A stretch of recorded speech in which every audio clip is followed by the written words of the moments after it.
Então vamos lá, Mateus capítulo 11, a partir do verso 2.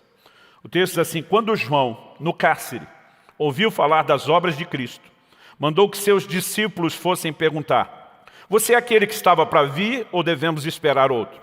Então Jesus lhes respondeu: voltem e anunciem a João o que estão ouvindo e vendo. Os cegos vêm, os coxos andam, os leprosos são purificados, os surdos ouvem e os mortos são ressuscitados, e aos pobres está sendo pregado o Evangelho. E bem-aventurado é aquele que não achar em mim motivo de tropeço. Verso 7. Quando os discípulos de João foram embora, Jesus começou a dizer ao povo a respeito de João: o que vocês foram ver no deserto? Um caniço agitado pelo vento? O que vocês foram ver? Um homem vestido de roupas finas? Os que vestem roupas finas moram nos palácios reais. Sim, o que foram ver? Um profeta? Sim, eu lhes digo, e muito mais do que um profeta. Esse é aquele de quem está escrito: eis que eu envio adiante de você o meu mensageiro, que preparará o caminho diante de você. Em verdade lhes digo, entre os nascidos de mulher, não apareceu ninguém maior do que João Batista, mas o menor no reino dos céus é maior do que ele. Enquanto lia esse texto a respeito de João Batista, algo chamou a minha atenção. Em primeiro lugar, foi a fraqueza, a limitação, que a gente poderia chamar aqui da humanidade de João Batista. O mesmo João que um dia aponta para Jesus anunciando: esse é o Cristo, agora está numa verdadeira crise de fé ou de incredulidade. Ele manda, o Evangelho de Lucas diz lá no capítulo 7, no verso 18, que ele mandou 2 discípulos.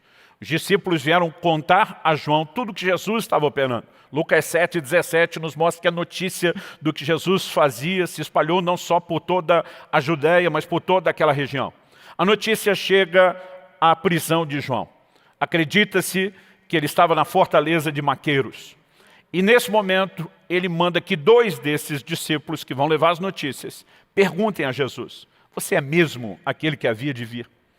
E de repente nós temos esse camarada, que foi o precursor do ministério de Jesus, apontando, e daqui a pouco eu vou dar detalhes de como ele falou acerca do Cristo de uma forma muito veemente e contundente.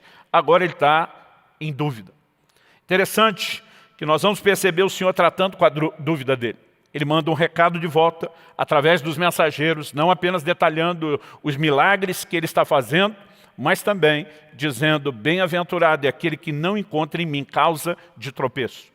Em outras palavras, Jesus estava dando presta atenção no João, dizendo: fique esperto, depois de ter crido, entendido quem eu sou, você não pode encontrar em mim causa de tropeço. Isso significa o quê? Que Jesus reconhece a falha de João, decide tratar com ela. Mas o que me chamou a atenção no texto não foi mera e simplesmente essa primeira parte. É a consideração de Jesus do que eu vou chamar aqui hoje de os 2 lados da moeda. Ele considera o aspecto negativo de uma falha de João, que precisa de conserto, mas ele vira para a multidão e ele começa a falar a respeito de João Batista, colocando ênfase em tudo o que de positivo João tinha. Na verdade, ele não só apresenta que João, além do aspecto falho, também tinha virtudes, cumpriu um propósito divino, mas a maior ênfase foi colocada justamente nesse aspecto positivo. E eu quero, de alguma forma, tentar trazer uma mensagem a você da forma mais resumida antes de detalhá-la aqui. A ênfase, o resumo, a resenha do que eu quero apresentar aqui hoje é que nossos erros precisam ser reconhecidos, até porque, sem ser reconhecidos, eles não serão tratados, mas eles não precisam, nem devem, nos definir. Jesus vira para a multidão e diz: deixa eu dizer para vocês quem é João. Ele acabou de ver a falha de João, ele não vai tocar no assunto da falha. Ele vira para a multidão e diz: não tem ninguém no reino de Deus maior do que João. Em outras palavras, ele está dizendo: eu tenho uma forma de olhar toda peculiar. E o tema da minha mensagem hoje é como Deus nos vê. Entender como Deus nos vê vai nos ajudar como nós devemos olhar para nós mesmos. Vai ajudar-nos a olhar da forma correta para as outras pessoas. Então, com isso em mente, eu queria que você me acompanhasse. Hoje em dia, muitas pessoas estão usando frases aí, quer seja dentro da psicologia, dos treinamentos do coaching, de crenças limitadoras. A verdade é que a Bíblia fala sobre essas coisas há muito tempo. Quando você vê gente se enxergando da forma errada, se olhando da forma errada, isso vai trazer limitação. Não apenas emocional, não apenas natural, mas mesmo no aspecto espiritual. Quando aqueles 10 dos 12 espias enviados por Moisés voltam de espiar a terra, o relato deles para Moisés é: éramos aos nossos olhos como gafanhotos, e assim também éramos aos olhos deles. E porque se viam da forma errada, não puderam entrar na terra prometida. 2 deles não se viam como gafanhotos. Josué e Caleb se levantam e diz: ausentou-se deles a sua segurança. O Senhor é conosco, nós vamos consumi-los como pão. Eles tinham uma forma completamente diferente de olhar não só as circunstâncias, não só o inimigo, mas olharem-se a si mesmos, porque eles entenderam a forma como Deus os via. E eles foram os únicos de uma geração inteira que entraram na terra. Então acredito que o entendimento errado te leva a uma crença errada, e uma crença errada vai sempre te levar para o lugar errado. Mas o entendimento correto vai te levar a uma crença correta, e a crença correta vai te levar para o lugar certo. E eu queria que a gente pudesse trabalhar isso, trazendo um pouquinho mais de fundamento bíblico. Então eu vou dividir essa mensagem em 3 aspectos, né, de uma mesma verdade, se complementam. De um lado, nós vamos analisar a fraqueza humana. Depois, nós vamos falar desses 2 lados da moeda, que também a nossa vida não consiste só de fraquezas e limitações. Mas em terceiro e último lugar, nós vamos mostrar que Deus sempre dá mais ênfase ao aspecto positivo do que ao negativo, e qual é a lição prática que isso deve trazer aos nossos corações. Então vamos falar desse elemento, né, de fraqueza humana. Como dissemos, João Batista está preso pela execução do seu ministério e pelo cumprimento do propósito. Ele enfrenta João Batista, né? Jesus vai dizer depois, perguntar para a multidão: o que é que vocês foram ver? Um caniço agitado pelo vento? Era uma maneira de falar de algo que era volúvel. Aliás, acredita-se que uma das razões pelas quais o nome de Pedro foi mudado de Simão para Pedro é que Simão significa cana. E ela simplesmente tem essa figura, uma cana que é agitada, balançada pelo vento, é inconstante. Interessante que num momento de inconstância de João, Jesus se levanta para dizer ao povo que ele não era inconstante. Jesus não está deixando de reconhecer a falha do momento, mas ele estava dizendo que a falha não o definia. Mas é interessante que a Bíblia apresenta uma figura dos homens de Deus, fazendo com que eu e você lembremos que eles eram gente como a gente. O contraste entre o início e o fim do ministério de João Batista é muito grande. Talvez você não lembre de todos os detalhes de como foi que ele anuncia a vinda do Messias. O Evangelho de João é quem mais provê detalhes em relação a essa mensagem de João Batista, o precursor de Cristo. Mas eu quero ler aqui o Evangelho de João, no capítulo 1, do versículo 29 ao 34, que diz assim: no dia seguinte, vendo que Jesus vinha em sua direção, João disse: eis o Cordeiro de Deus, que tira o pecado do mundo. Este é aquele a respeito de quem eu falava quando disse: depois de mim vem um homem que é mais importante do que eu, porque já existia antes de mim. Eu mesmo não o conhecia, mas vim batizando com água, a fim de que ele fosse manifestado a Israel. E João testemunhou dizendo: eu vi o Espírito descer do céu como pomba e pousar sobre ele. Eu não conhecia. Aquele, porém, que me enviou a batizar com água me disse: aquele sobre quem você vir descer e pousar o Espírito, esse é o que batiza com o Espírito Santo, pois eu mesmo vi e dou testemunho de que ele é o Filho de Deus. Numa época onde muitos estavam naquela ansiedade de saber quem era o Messias. No início do próprio ministério de João Batista, ele começa a produzir uma mobilização tão grande com o batismo de arrependimento que ele praticava, que as autoridades de Jerusalém mandam mensageiros para perguntar: quem é você? Ele responde: não sou o Cristo. Né? A pergunta deles, já entendida por João, e ele dá logo a resposta. Está todo mundo na expectativa de quando se cumprirá a promessa da vinda do Messias. Eu não sou ele. Eu apenas vim como seu precursor. Eu sou apenas uma voz. Ele já estava dando testemunho, está para acontecer. Mas no momento que Cristo entra no cenário e diz: é dele que eu estava falando o tempo todo. Ele diz: o mesmo Deus que me enviou a pregar essa mensagem a vocês tinha me dado um sinal, que eu veria o Espírito descer sobre ele como pomba. Eu vi, eu testifico. Esse é o Filho de Deus. João Batista se levanta, né? E o peso do ministério de João Batista não pode ser esquecido nessa avaliação. Certa ocasião, Jesus foi indagado pelos fariseus e antes de dar a resposta, ele disse: se vocês responderem a minha pergunta, eu respondo a de vocês. A Bíblia diz que Jesus retribui outra pergunta dizendo: o batismo de João era de Deus ou era dos homens? E eles começam a confabular entre eles, diz: se a gente responder que era de Deus, ele vai perguntar por que é que nós não aceitamos. Se a gente responder que era dos homens, nós estamos lascados, que o povo considera profeta e vão se levantar contra nós. Isso nos ajuda a medir a popularidade, a força do ministério de João Batista. O impacto que esse homem teve. No entanto, depois de tudo aquilo, ele começa a entrar, né, no que alguns poderiam classificar aí, né, do ostracismo, do esquecimento. Seus discípulos começam a ficar incomodados. Olha, aquele de quem o Senhor anunciou está batizando mais gente do que você. Ele diz, não convém que ele cresça, que eu diminua. Eu sou só um precursor. É ele que tem que aparecer, é ele que tem que brilhar. No entanto, João Batista, pela sua firmeza de uma mensagem contra o pecado, né, chamando o povo ao arrependimento, ele confronta o rei Herodes, dizendo, não é lícito você casar com a mulher do seu irmão. E isso trouxe a ele um alto preço. João Batista foi preso. Como dissemos, acredita-se, né, que na fortaleza de Maqueiros, hoje território da Jordânia. E não basta apenas ter sido preso. Dentro de não muito tempo, João seria sentenciado à morte. Esse homem, com certeza, está cheio de dúvidas.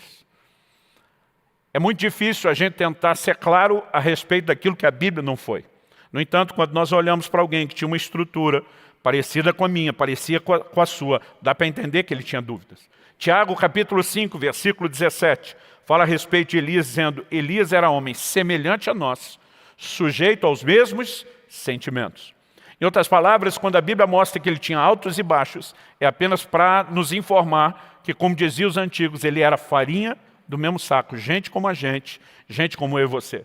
Um camarada que uma hora faz descer fogo dos céus e vê a nação cair de joelhos gritando só o Senhor é Deus, o que normalmente eu classifico como um dos maiores cenários de avivamento que você encontra no Velho Testamento. Mas depois vai se enfiar numa caverna e já no caminho do deserto, antes de chegar na caverna, está dizendo para Deus, melhor me é morrer do que viver. Um camarada num nível de frustração profunda a ponto de dizer diante de Deus, eu não sou melhor do que meus pais.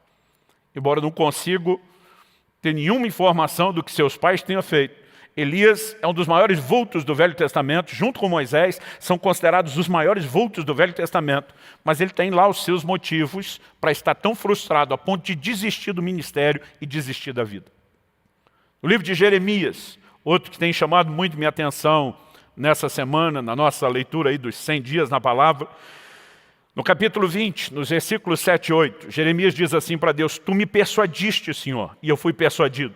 Foste mais forte que eu e prevaleceste. Em outras palavras, está dizendo, o Senhor me convenceu a ir para o ministério, a anunciar a sua palavra, e eu acreditei em você. Resultado, ele diz, sou motivo de riso o dia inteiro.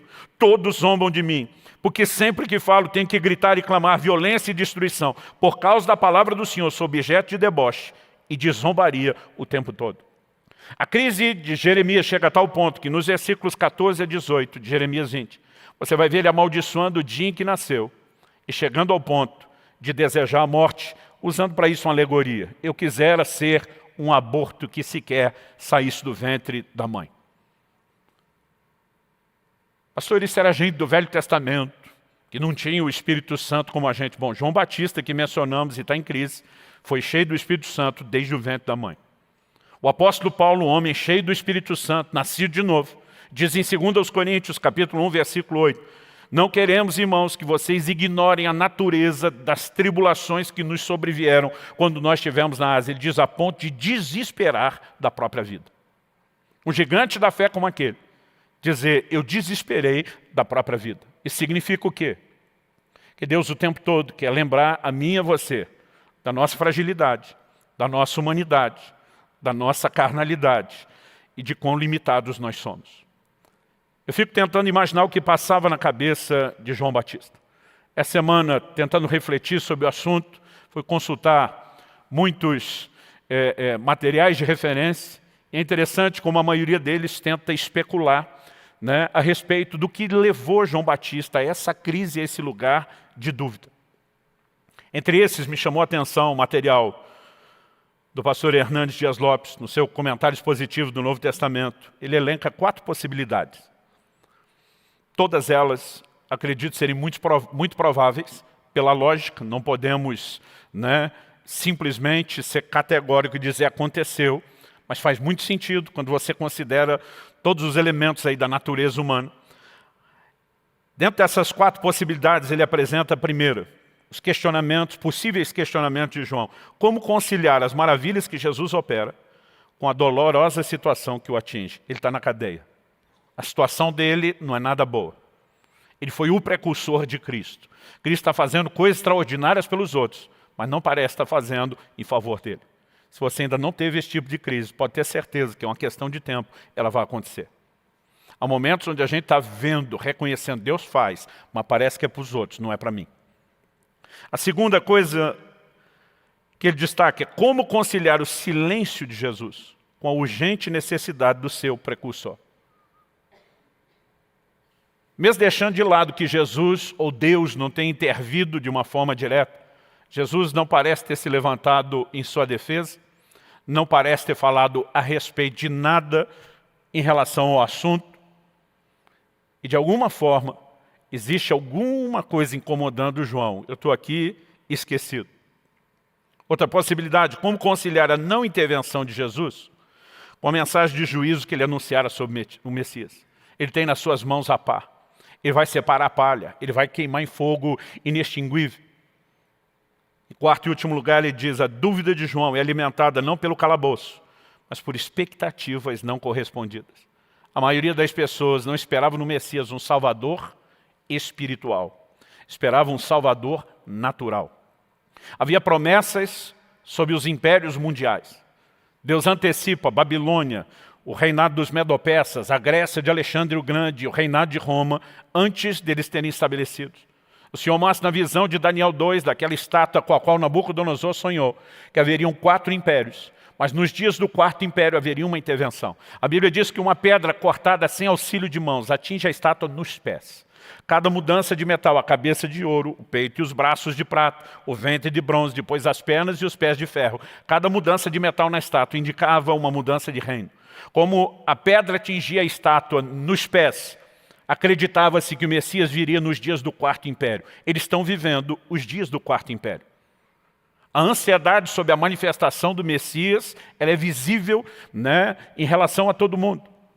A própria mensagem de Jesus, ele se levanta dizendo, o tempo está cumprido e é chegado o reino de Deus. É nesse ambiente de expectativas que todo mundo está imaginando, ele vai destronar os romanos. Eles não apenas imaginavam que o Messias os libertaria do jugo desses impérios, mas eles acreditariam que eles assumiriam esse lugar de reinado. É por isso que você vai ver os discípulos dizendo para Jesus, quando o Senhor se assentar no trono da sua glória, eles não estavam pensando num trono espiritual. Tiago e João têm a ajuda de sua mãe, que vai interceder para Jesus. Permite que meus filhos se assentem, um à sua direita, outro à sua esquerda. O que ela estava dizendo? Deixa um ser ministro da fazenda, o outro do planejamento. Deixa a faca e o queijo na mão da família. E de alguma forma Jesus não fez nenhum movimento nesse sentido. Não está estabelecendo o nível de juízo que eles esperam. E há dúvidas por expectativas não correspondidas. Interessante que Lucas capítulo 7 nos dá um detalhe específico que Mateus não especifica. Diz que quando os mensageiros chegam com a pergunta, é você mesmo, ou temos que esperar outros? Jesus vai, cura os enfermos, e depois de os curar, ele volta e diz, agora vão contar para João o que vocês viram. Até então nós sabemos que as notícias do que Jesus está fazendo estão correndo por aí e chegaram em João. Tudo começou com João ouvindo sobre os milagres. Mas agora Jesus opera os milagres na frente desses 2 discípulos. E diz, volte contar para ele. Volte anunciar para ele que os cegos vêm, os coxos andam, os leprosos são purificados, os surdos ouvem, os mortos são ressuscitados e aos pobres está sendo pregado o Evangelho. Todos esses também eram sinais ligados às profecias a respeito do Messias. É como se Jesus estivesse tentando ajustar o foco e dizendo, você não viu aquela outra parte que estava esperando, mas essa que também foi anunciada e prometida já está se cumprindo. E é nesse momento que Jesus presta atenção em João, através de seus discípulos. E bem-aventurado é aquele que não se escandaliza, que não acha em mim causa ou motivo de tropeço. Nesse momento nós temos um desenho da fragilidade de João, que faz com que eu e você lembremos da nossa. Mas o ponto interessante é que, embora Jesus não possa ignorar isso, ele não vai enxergar só isso. Quando os discípulos saem, Alguns acreditam que Jesus vai falar de João daquele jeito depois para justificar uma exposição de João causada pelos próprios discípulos. Eu, particularmente, não creio que toda a conversa de Jesus era feita em público. Eu, particularmente, acredito que eles fizeram uma pergunta. Jesus opera milagre. Jesus volta para eles, responde a pergunta e diz, vai para João. Quando eles vão embora, agora Jesus se vira para a multidão. E a minha leitura sobre esse episódio é, deixa eu falar para vocês quem é João. Versículo 7 diz que foi depois que eles foram embora. Então ele começa a dizer, o que é que vocês saíram a ver? Um caniço agitado pelo vento, alguém constante? Jesus diz, não. A primeira afirmação de Jesus me parece ser, o que eu vi nesse momento, no comportamento de João, não faz com que eu defina. Alguém diz que você não pode avaliar um time por uma única partida. Tem que ser por todo o campeonato. Jesus está agindo de uma forma parecida.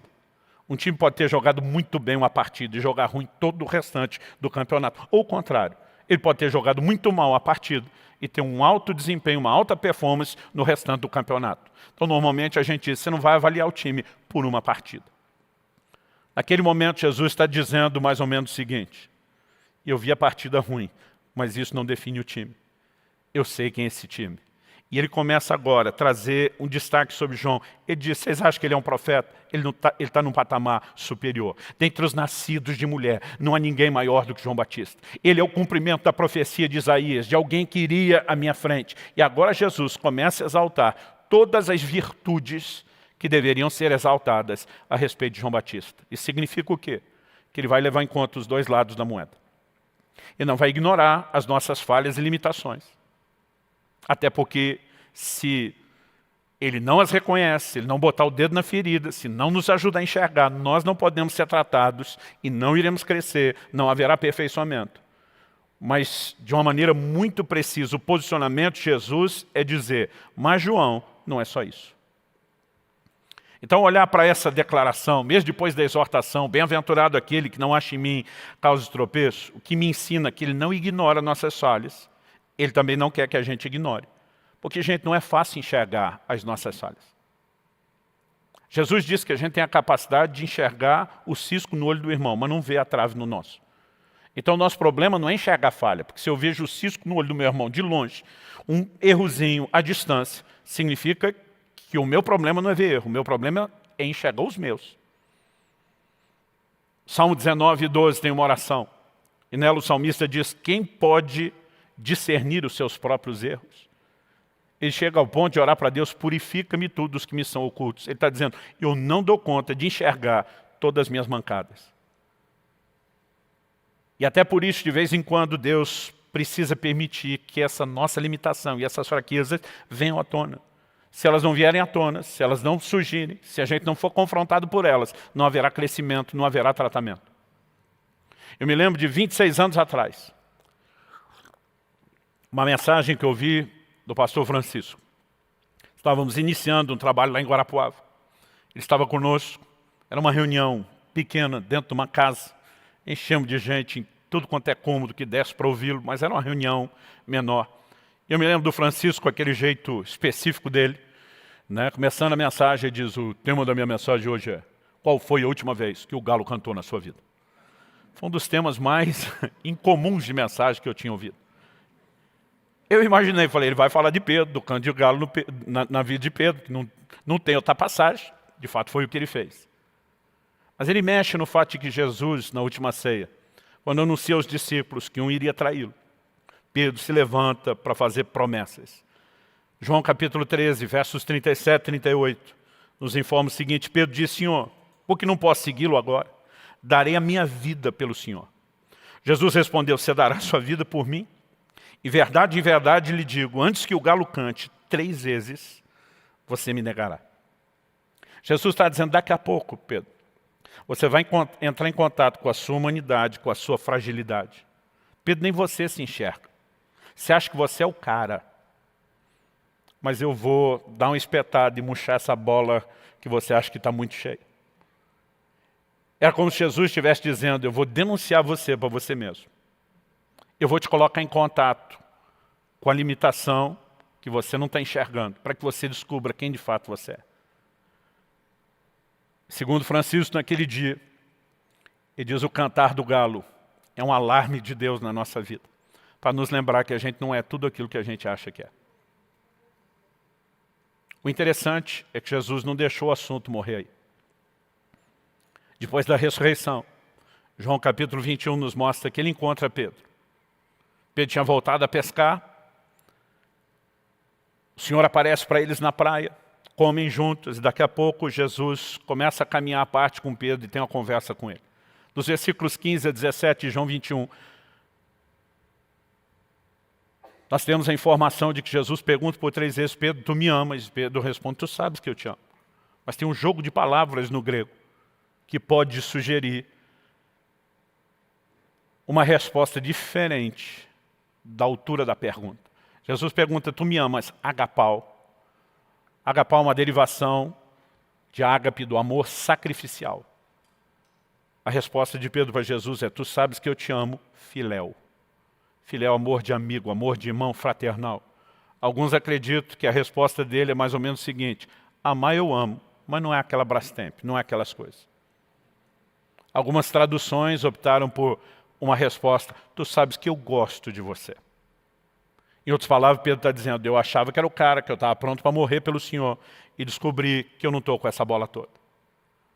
Mas ali nos versículos 18 e 19 de João 21, o Senhor fala algo muito importante para Pedro. Ele diz assim: em verdade lhe digo, que quando era mais moço você se cingia e andava por onde queria, mas quando for velho, estenderás as mãos, outro cingirá e o levará para onde você não quer ir.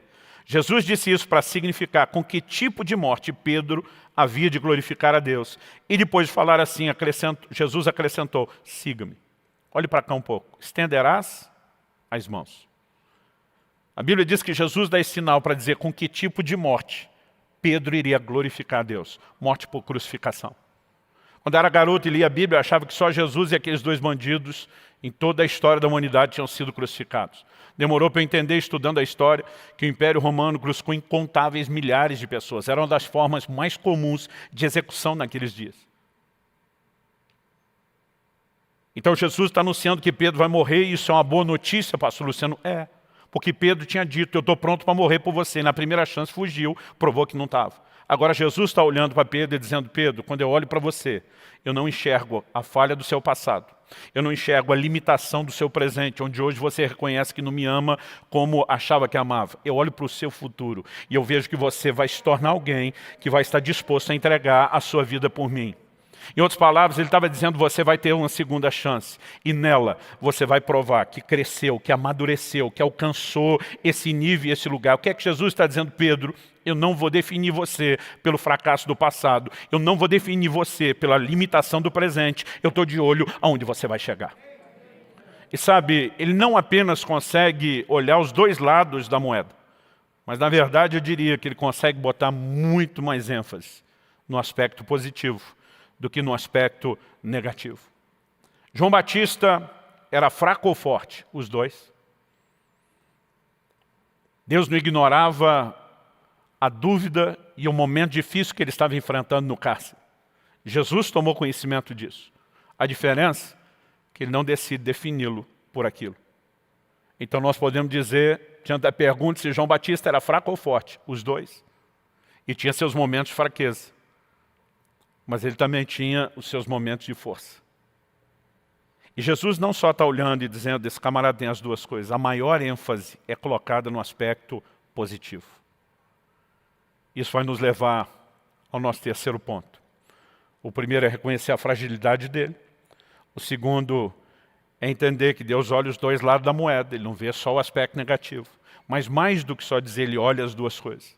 Eu quero, em terceiro e último lugar, destacar onde a ênfase maior é colocada.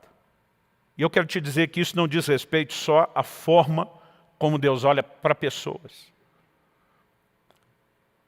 E obviamente, se Ele nos olha dessa forma, Ele tem uma expectativa de que eu e você possamos seguir o seu padrão. Mas Ele também nos orienta a trabalhar assim em relação às circunstâncias. Quando se fala do Evangelho, você não vai encontrar lugar nenhum na Bíblia Deus né, de alguma forma maquiando as coisas e tentando apresentar um evangelho como se fosse só alegria, sem nenhum tipo de problema.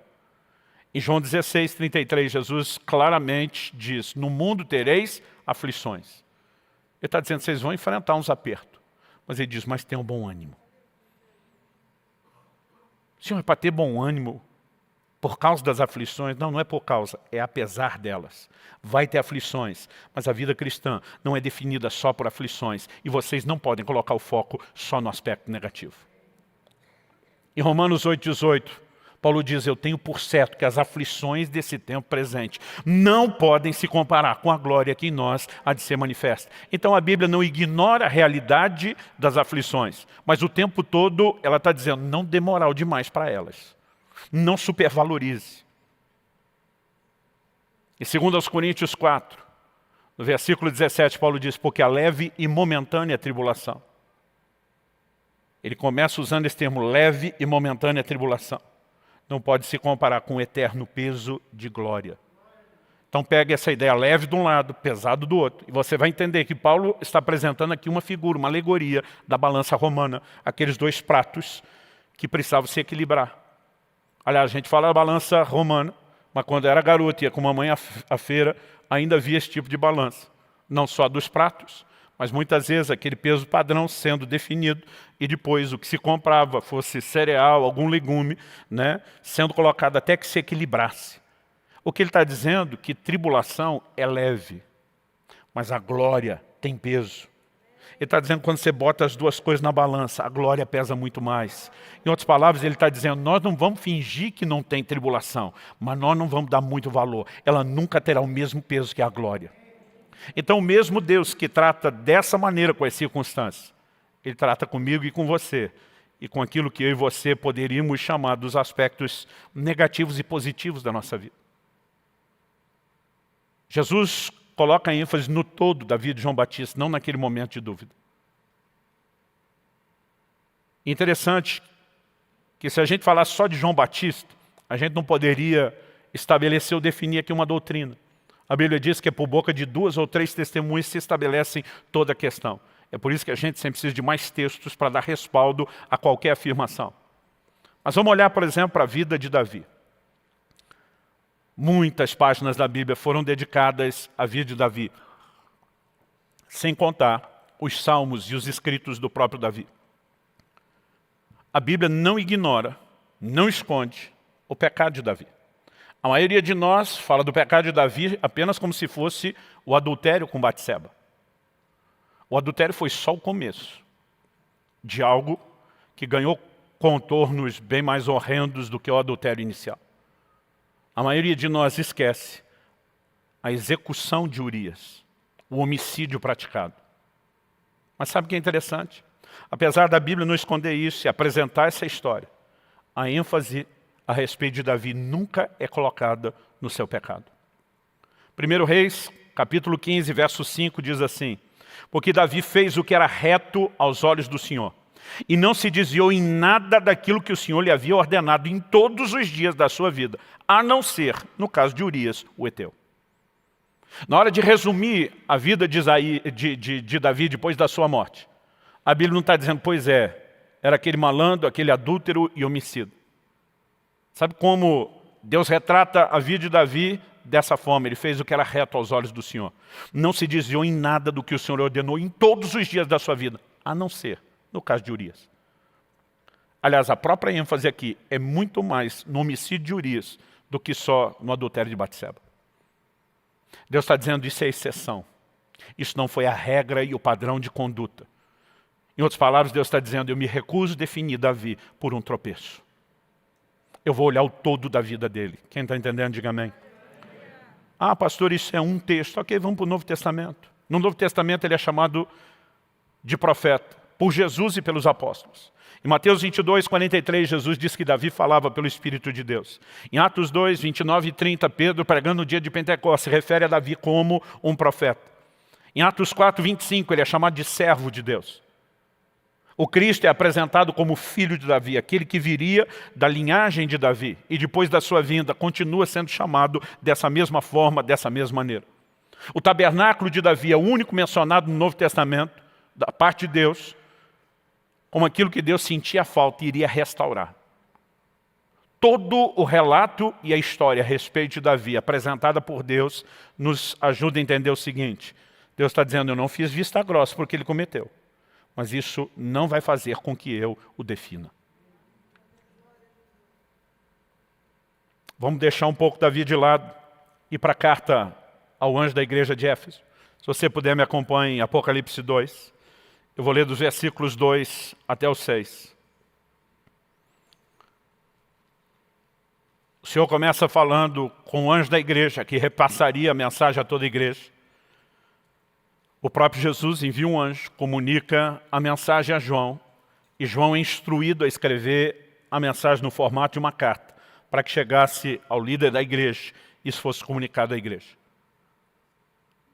No verso 2, o Senhor começa dizendo assim: conheço as obras que você realiza, tanto o seu esforço como a sua perseverança. Sei que você não pode suportar os maus e que, pois, aprovos se declaram apóstolos e não são, e descobriu que são mentirosos. Você tem perseverança e suportou provas por causa do meu nome, sem esmorecer.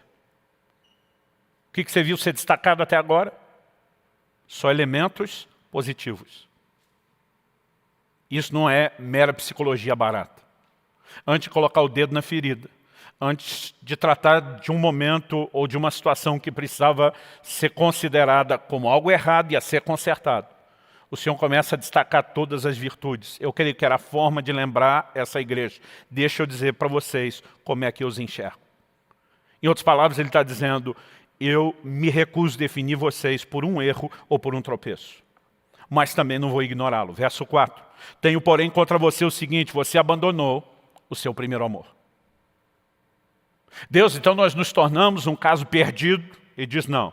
Verso 5, lembra de onde você caiu. Arrependa-se, volte à prática das primeiras obras. Ele está dizendo, eu posso colocar a sua vida nos trilhos de novo. Eu posso fazer com que tudo volte a fluir, como era antes do problema ter se instalado.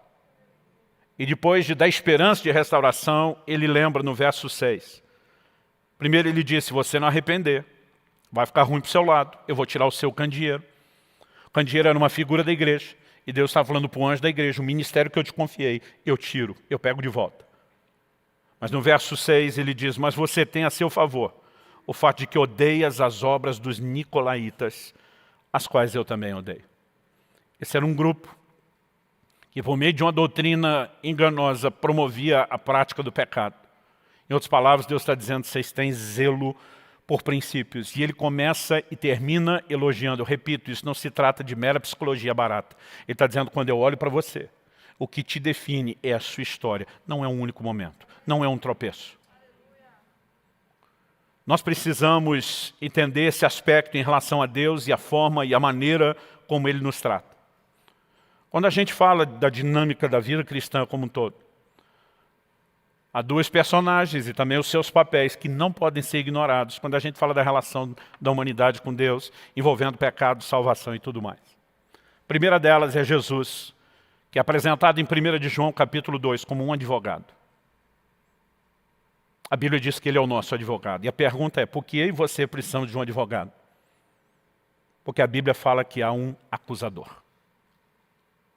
Apocalipse capítulo 12, verso 10, fala de Satanás da seguinte forma, foi expulso o acusador de nossos irmãos, o mesmo que os acusa de dia e de noite diante do nosso Deus. Se existe alguém que tenta nos definir por um momento de falha, por um momento de tropeço, ou mesmo de um pecado, é Satanás. E o tempo todo, a Bíblia diz dia e noite diante de Deus, acusando os nossos irmãos. Então o que você lê lá no livro de Jó, de Satanás falando para Deus, é lógico que o camarada está te adorando. O Senhor abençoa as obras das suas mãos, cercou ele com a sebe, significa um muro, além de abençoar, ainda protegeu para o cara não perder a bênção. Naquele momento, o diabo está dizendo, qualquer um te adoraria nessas circunstâncias. Esse é o trabalho dele. E quando eu e você vivemos só para apontar o dedo. Não estou dizendo que quando alguém erra, não deva ser corrigido, exortado, ou ter a sua atenção chamada. Mas quando a gente só enxerga isso nas pessoas, nós estamos jogando no time errado. Se há um acusador, por outro lado há um advogado. 1 de João 2, eu vou ler do versículo 1 a 3 para a gente ter a visão completa. Ele diz assim, meus filhinhos, escrevo-lhes essas coisas para que vocês não pequem. Antes dele falar do advogado, ele começa dizendo, a ideia é não pecar. E eu gosto de ler o quadro completo, porque tem alguns que querem pegar só a parte que interessa. Muitas vezes para justificar uma esculhambação na forma de viver a vida cristã. Mas ele diz, apesar da ideia ser não pecar, ele diz, mas, se alguém pecar, temos advogado junto ao Pai, Jesus Cristo o justo. Ele é a propiciação pelos nossos pecados, e não somente pelos nossos próprios, mas também pelos do mundo inteiro. No verso 3 ele diz, nisso sabemos que o temos conhecido se guardamos seus mandamentos. Então, antes de apresentar Jesus como advogado, ele diz, a ideia é não pecar. A característica de quem o conhece é uma vida de obediência. Mas, se alguém pecar, precisa lembrar que tem um advogado. Irmãos, nós não podemos considerar uma ideia de vida cristã sem considerar um advogado. O livro de Hebreus nos mostra qual é o ministério atual de Jesus. Hebreus diz que ele vive para interceder por nós. Você consegue imaginar Jesus intercedendo por você diante do Pai? Agora, essa intercessão não é só, meu Deus, estou aqui orando para que dê tudo certo. A razão pela qual eu e você temos um intercessor é porque quando o acusador chega lá, pisou na bola de novo, ele se levanta e diz, isso não define, isso não é a história completa dele. O Senhor consegue enxergar não só o passado de falha, não só o presente de limitação, mas o Senhor enxerga o que o diabo não pode enxergar. O Senhor enxerga o que essa pessoa vai se tornar. Senhor, eu estou aqui reivindicando recursos, a manifestação da sua graça, a ação do Espírito Santo, o seu tratamento. Ele será aquilo que o Senhor projetou, planejou, sonhou que será. E considerar a forma como Deus nos vê precisa fazer com que a gente repense a forma como a gente se vê. Amós 3,3 diz que não podem andar dois juntos se não estiverem de acordo. Você vai andar com Deus, tem que estar de acordo com Deus. Estar de acordo com Deus é dizer, tudo que o Senhor faz, diz, é certo, é o padrão. Efésios 5,1 diz que nós temos que ser imitadores de Deus. Se ele consegue reconhecer o aspecto negativo, a ponto de dizer, eu vou tratar com isso, mas não colocar a maior ênfase nisso, reconhecendo não só que é algo positivo, mas dando a maior ênfase nisso, como eu e você deveríamos nos olhar? Eu percebo que tem muita gente, e falo depois de anos de ministério pastoral, muita gente que acaba sendo paralisado em algum momento da caminhada, porque ele se permite ser definido por falhas que não são a forma como Deus o define. Vou repetir, não estou fazendo apologia a vivemos no lugar das falhas e limitações. Mas é impossível sermos aperfeiçoados sem passar ou transitar nesse terreno. E eu acredito que tem muita gente que precisa parar de olhar só para as suas limitações e erros.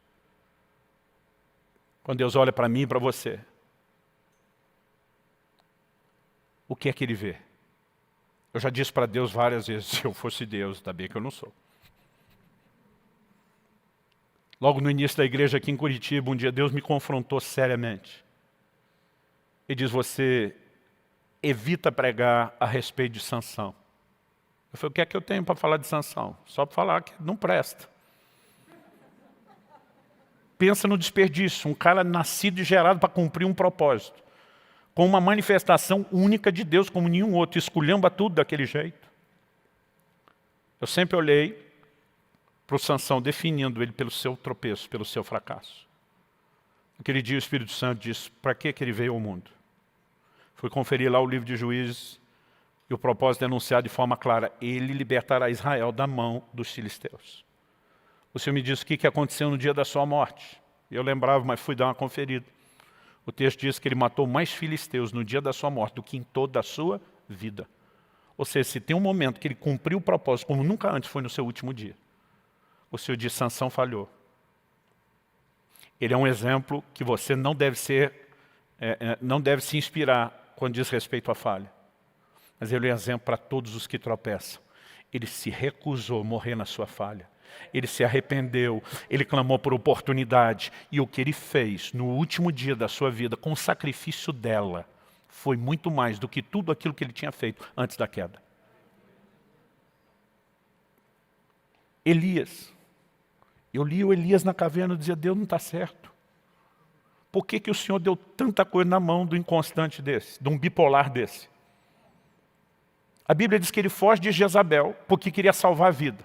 Aí depois que foge dela para salvar a vida, ele diz para Deus, melhor me morrer do que viver. Se eu sou Deus, eu digo para ele, volta lá e Jezabel resolve seu problema, ué. Você foge porque quer morrer, agora diante de mim você diz que quer morrer. Aí eu dizia para Deus, o cara desiste do ministério antes de cumprir a missão. E o Senhor leva o camarada para o céu, num redemoinho, sem passar pela morte. A questão é que Elias não pode ser definido pela desistência, lá do finzinho da sua vida, do seu ministério. E tudo que ele fez acaba sendo ignorado e esquecido num momento como esse. Hebreus capítulo 6, versículo 10. Não confunda isso com mérito, mas lembre de semeadura e ceifa e dos padrões de justiça de Deus. Hebreus 6,10 diz, Deus não é injusto para esquecer as vossas obras. Em outras palavras, ele está dizendo, eu vi o seu tropeço, vi, mas não foi só isso que eu vi. E Deus está dizendo, não vamos conversar só do passado, onde você falhou, ou só do presente, onde você vê as suas limitações. Deus está dizendo, eu estou de olho em você. Eu vejo um final de história que pode ser muito melhor do que toda a sua existência. E, gente, se Deus nos vê dessa forma, nós não temos o direito de nos enxergar diferente, muito menos olhar para os outros. Eu quero terminar em 2 Coríntios 5,16. Abra lá comigo.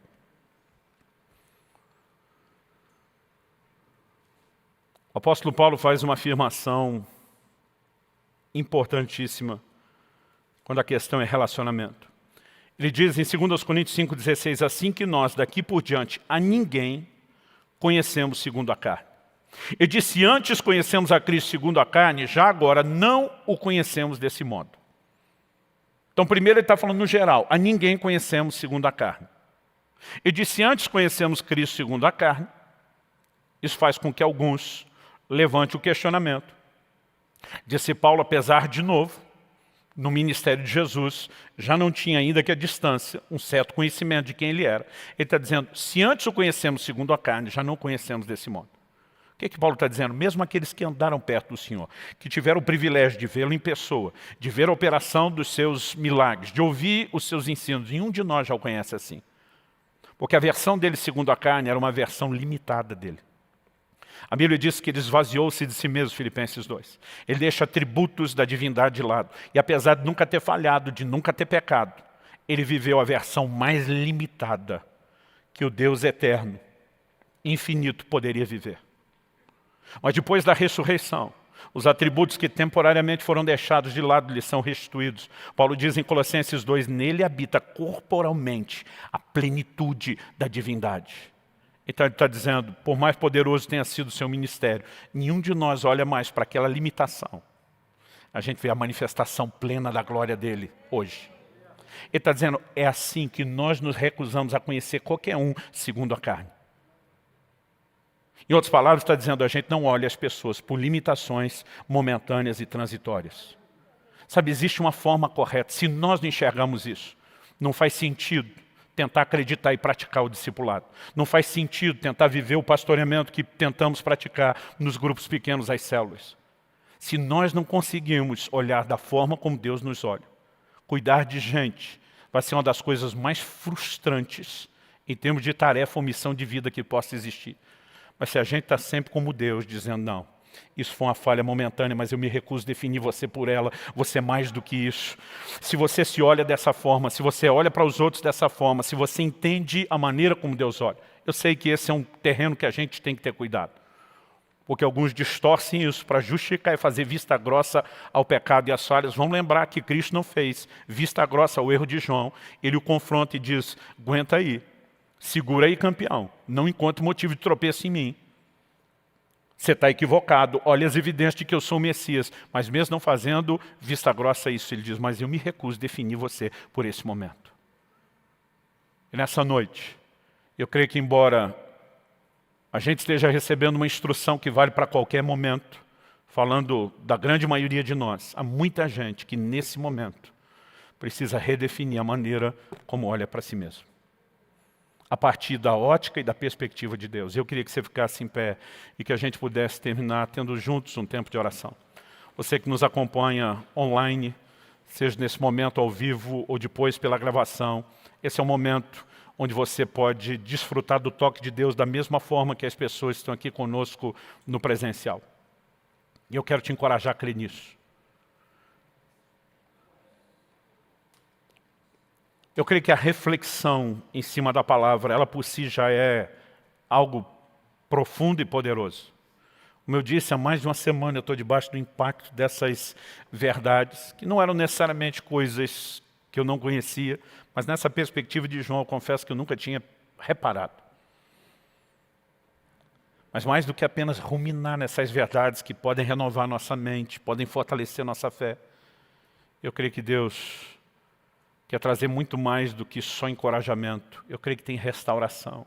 Eu creio que tem um sopro de vida do Espírito que precisa alcançar o coração de alguns que nesse momento estão paralisados.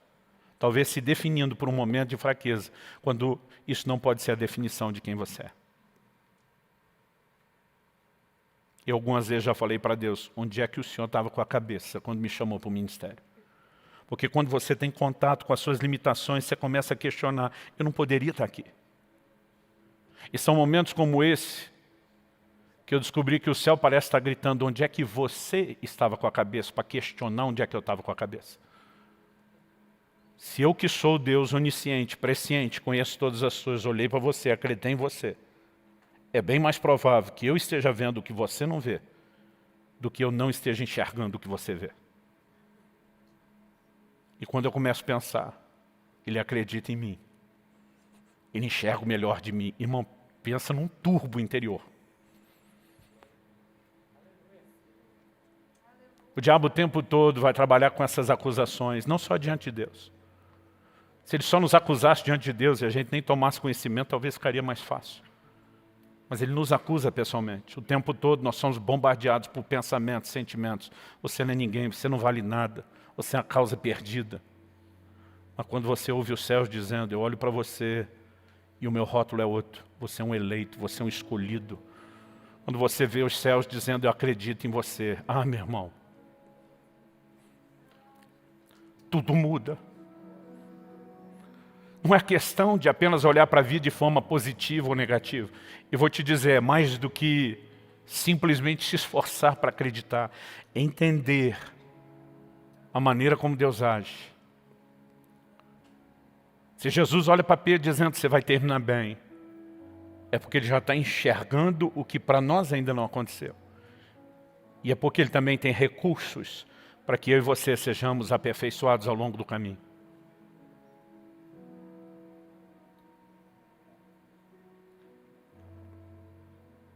Poucas coisas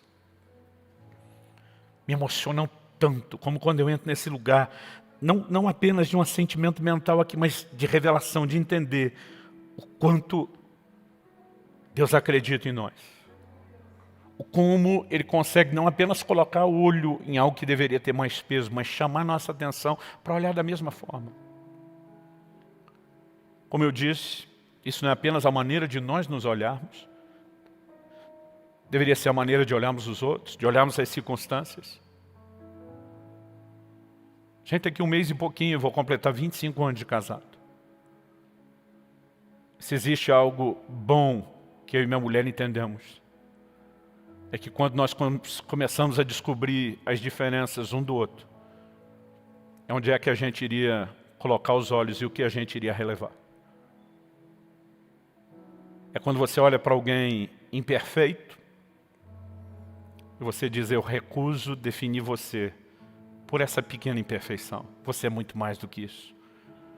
E quando você consegue, a despeito daquilo, apreciar e valorizar, o relacionamento é muito melhor. Não é só uma questão de ser duradouro, mas a qualidade.